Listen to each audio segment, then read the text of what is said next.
Good morning प्यारे हिमाचल वासियों। तो अभी रूबरू हुए हैं आपके सामने हिमाचल प्रदेश की सुबह की ताज़ा खबरों के साथ। तो इससे पहले खबरों को विस्तार से जाने आपसे निवेदन है, कृपया चैनल को जरूर सब्सक्राइब कर लें। तो पेश है आज सुबह के मुख्य समाचार। आज से मैदानों में बारिश, ऊपरी क्षेत्रों में बर्फबारी की संभावना। हिमाचल प्रदेश में 3 दिन बारिश बर्फबारी के आसार बने हुए हैं। पश्चिमी विक्षोभ के सक्रिय होने से आज से हिमाचल में आगामी 3 दिन तक मौसम खराब रहेगा और 9 को तो बिजली चमकने और अंधड़ चलने का येलो अलर्ट जारी किया गया है। मौसम विज्ञान केंद्र शिमला के अनुसार राज्य के कुछ भागों में 3 दिनों तक बारिश बर्फबारी की संभावना है। इस दौरान कुछ भागों में गर्ज के साथ बिजली चमकेगी। बता दें कि आज मध्य व उच्च पर्वतीय क्षेत्रों में छिटपुट स्थानों पर हल्की वर्षा व हिमपात हो सकता है, जबकि 9 नवंबर को येलो अलर्ट के बीच में मध्य व उच्च पर्वतीय क्षेत्रों में कुछ स्थानों पर हल्की से मध्यम दर्जे की वर्षा व हिमपात होने की संभावनाएं हैं। यही क्रम 10 नवंबर को भी रहेगा। हिमाचल को ग्रीन स्टेट बनाने के लिए वर्ल्ड बैंक ने दिया 1600 करोड़ का लोन। हिमाचल प्रदेश में अक्षय ऊर्जा स्रोतों से बिजली उत्पादन 10,000 मेगावाट टारगेट को पूरा करने के लिए वर्ल्ड बैंक ने 1600 करोड़ रुपए मंजूर किए हैं। इसमें हिमाचल सरकार अपनी ओर से 400 करोड़ रुपए खर्च करेगी। हिमाचल को 2030 तक ग्रीन स्टेट बनाने के लक्ष्य को पूरा करने के लिए पिछले कल केंद्र सरकार, हिमाचल सरकार और वर्ल्ड बैंक ने परियोजना पत्र पर हस्ताक्षर किए। हिमाचल में अवैध नर्सरी लगाने पर होगी जेल। उद्यान विभाग ने नर्सरी पंजीकरण शुल्क 5,000 रुपये किया तय। हिमाचल में बाहरी राज्यों से अनाधिकृत तरीके से नर्सरी लगाने वालों पर विभाग ने शिकंजा कसने का खाका तैयार कर लिया है। उद्यान विभाग ऐसे अवैध कारोबार करने वालों के खिलाफ कड़ी कार्रवाई अमल में लाने के लिए सख्ती बरतने शुरू कर दी गई है। नर्सरी रजिस्ट्रेशन एक्ट 2020 के तहत अब 6 माह से 1 साल तक की सजा और 50,000 का जुर्माना करने का प्रावधान किया है। एक्ट में संशोधन करने के बाद पहली बार सजा व जुर्माने का प्रावधान किया गया है। इस बात की पुष्टि उद्यान विभाग कुल्लू के उपनिदेशक डॉक्टर BM चौहान ने की है। वहीं नर्सरी के पंजीकरण शुल्क भी 5,000 रुपये कर दिया है, जो कि पहले मात्र 100 रुपये हुआ करता था। अगर बात कुल्लू ज़िला की करें तो यहाँ पर 95 से लेकर 100 तक की नर्सरी विभाग के पास पंजीकृत है। स्कूलों के कम बजट पर कोर्ट नाराज। वित्त सचिव, शिक्षा सचिव को अदालत में उपस्थित रहने के आदेश।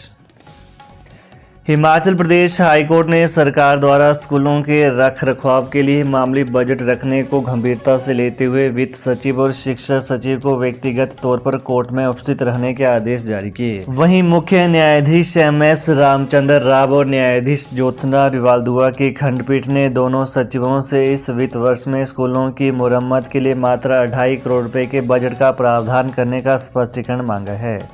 वहीं कोर्ट ने पूछा है कि जब उच्च शिक्षा निदेशालय की ओर से दायर रिपोर्ट के अनुसार स्कूलों के 1,512 कमरों की बड़ी और 3,034 कमरों की छोटी मोटी मरम्मत की जानी है, तो इसके लिए मात्र 2.5 करोड़ का बजट क्यों रखा गया है।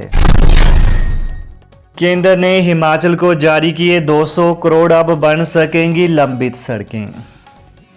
केंद्र सरकार ने प्रधानमंत्री ग्रामीण सड़क योजना PMGSY के तहत हिमाचल के लिए 200 करोड़ रुपए की किस्त जारी कर दी है।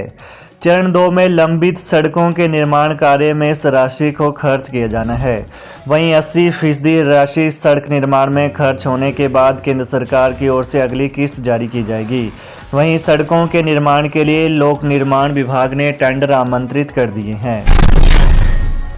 स्वास्थ्य लाभ लेने के बाद शिमला में ही दिवाली मनाएंगे CM सुखविंदर सिंह सुक्खू। मुख्यमंत्री सुखविंदर सिंह सुक्खू स्वास्थ्य लाभ लेने के बाद दिवाली से पहले शिमला लौट आएंगे। वह अपने सरकारी निवास शिमला में ही परिवार के साथ दिवाली मनाएंगे। उनके सारे टेस्ट पूरे हो गए हैं, वह अब अस्पताल में आराम कर रहे हैं। CM सुक्खू इन दिनों पैनक्रियाज में संक्रमण के बाद एम्स नई दिल्ली में उपचाराधीन है। उनके पेट में यह संक्रमण अब ठीक हो चुका है। इसी हफ्ते वो एम्स से कभी भी डिस्चार्ज हो सकते हैं। वहीं मुख्यमंत्री करीब 2 सप्ताह पहले पेट में संक्रमण के कारण IGMC शिमला में दाखिल हुए थे। दिवाली पर 174 स्पेशल बसें चलाएगा एचआरटीसी। दिल्ली, चंडीगढ़ व हरियाणा में कार्यरत लोग वापस घर आ सकेंगे। ऑर्डिनरी के साथ कुछ वोल्वो भी चलेगी। हिमाचल सरकार का उपक्रम एचआरटीसी दिवाली से 2 दिन पहले 174 एक्स्ट्रा बसें चलाने जा रहा है। परसों यानी 10 नवंबर को 92 अतिरिक्त बसें और 11 नवंबर को 82 बसें चलाएगा। इन बसों में दिल्ली, पंजाब, चंडीगढ़ व हरियाणा में नौकरी कर रहे लोग दिवाली पर आसानी से वापस घर लौट पाएंगे। इसी तरह दिवाली के बाद भी कुछ दिन अतिरिक्त बसें चलाई जाएंगी ताकि लोग इनमें वापस उन स्टेशन व प्रदेशों में पहुंच पाए जहां पर वो कारोबार या नौकरी कर रहे हैं। वहीं एचआरटीसी के निदेशक रोहन चंद ठाकुर ने बताया कि इन बसों में कुछ वोल्वो और कुछ ऑर्डिनरी बसें भी शामिल हैं। त्योहारों के सीजन के बीच हिमाचल को केंद्र ने दिए टैक्स के हिस्से के 605.57 करोड़ रुपए। त्योहारों के सीजन के मद्देनजर केंद्र सरकार ने नवंबर महीने के लिए टैक्स से हुई कमाई में राज्यों की हिस्सेदारी की रकम को समय से पहले ही जारी कर दिया है। वहीं केंद्र सरकार ने नवंबर 2023 के लिए राज्यों को 72,961.21 करोड़ रुपए 7 नवंबर को जारी करने पर मुहर लगाई।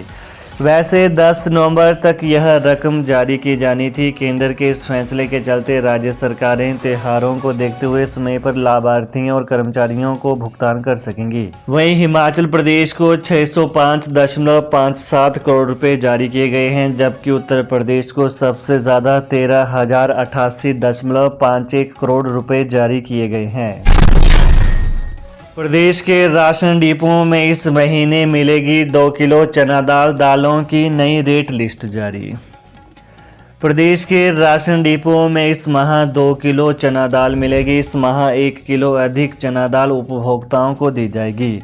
खाद्य आपूर्ति निगम ने डिपों में दी जाने वाली दालों के दामों की नई सूची जारी कर दी है।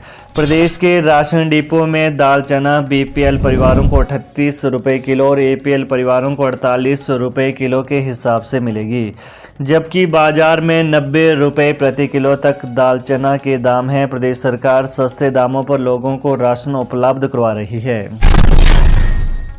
स्कूल प्रिंसिपल की सीनियरिटी लिस्ट जारी। सूची में प्रदेश भर से 533 प्रधानाचार्य शामिल। उच्च शिक्षा विभाग ने आखिरकार स्कूल प्रिंसिपल कैडर की फाइनल सीनियरिटी लिस्ट जारी कर दी है। उच्च शिक्षा विभाग के निदेशक की ओर से जारी की गई इस सीनियरिटी लिस्ट में कुल 533 प्रिंसिपल शामिल हैं।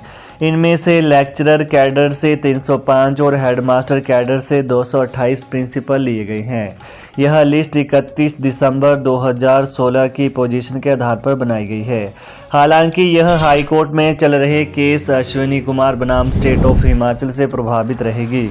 दूसरी तरफ प्रारंभिक शिक्षा विभाग ने ट्रेंड ग्रेजुएट टीचर यानी टीजीटी कैडर की वर्ष 2020 और 2021 में हुई रेगुलाइजेशन के आधार पर सीनियरिटी लिस्ट फाइनल करने के लिए डॉक्यूमेंट मांगे हैं। यह डॉक्यूमेंट पहले भी मांगे गए थे, लेकिन 1 महीने से ऊपर समय हो गया, अभी तक स्कूलों से जानकारी नहीं आई है।